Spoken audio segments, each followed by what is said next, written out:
if P and Q are the length of perpendiculars,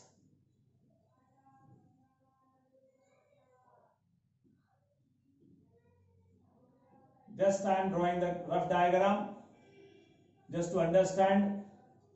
If P and Q are the length of perpendiculars from the origin to the line x cos theta minus y sin theta is equals to k cos 2 theta, and on the line x sec theta y cosec theta is equals to k. If P and Q are the perpendiculars on these lines, then we have to prove that P square plus 4Q square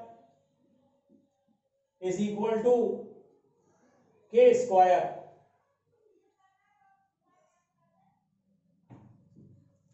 Now we know that the length of perpendicular from origin is equal to length of perpendicular from origin. This is the formula I am writing. It is equal to C upon under root of A square plus B square for the line AX plus BY plus C is equal to 0. इस line के लिए अगर length of perpendicular निकालना है आपको for AX plus BY plus C is equals to 0, so it will be C upon under root of A square plus B square. I had given you the concept of finding out the distance of a line from a given point. So here the given point is 0 0. So what you will get? You will get C upon under root of A square plus B square. So it is P, C is K cos 2 theta upon under root of cos square theta plus sin square theta. That will be equal to 1. So P will be equal to K cos 2 theta. Now the second Q, but let us make up this equation x sec theta plus y cosec theta is equals to K. थोड़ा ठीक करेंगे इसको अपन, x upon cos theta plus y upon sin theta is equals to K. x sin theta plus y cos theta is equals to K sin theta cos theta. ये बना लिया अपन ने equation, remake हो गई, रीअरेंज हो गई, reconstruct कर ली हमने equation x sec theta plus y cosec theta, x sec theta plus y cosec theta is equal to k को हमने कन्वर्ट कर लिया इसमें. अब हम फिर से लगाएंगे लेंथ ऑफ परपेंडिकुलर वाला कंसेप्ट यहां पर, और जब हम लेंथ ऑफ परपेंडिकुलर वाला कंसेप्ट लगाएंगे तो अब हमें q की वैल्यू मिल जाएगी, और जब हमें q की वैल्यू मिल जाएगी तो हम ये दिखा देंगे कि 4p square plus q square is equal to k square. हम क्या दिखा देंगे? हम दिखा देंगे 4p square plus 4q square is equal to k square. अब यहां पर हम लिखेंगे q is equals to k sin theta cos theta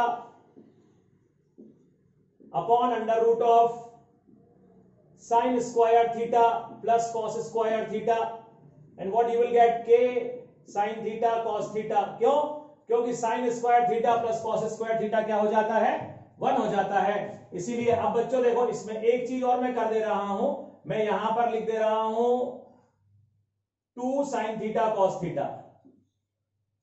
okay, तो क्या किया मैंने? 2 मल्टीप्लाई करा ना, तो 2 डिवाइड भी करूंगा.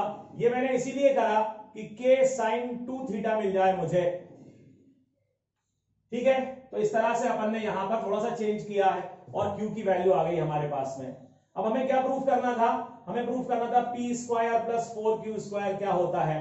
तो p स्क्वायर हो जाएगा k square cos square 2 theta, और 4q स्क्वायर क्या हो जाएगा? k square sin square 2 theta upon 4.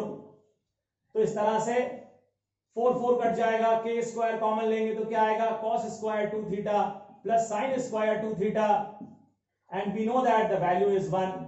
So students, we had proved that p square plus 4q square is equals to k square.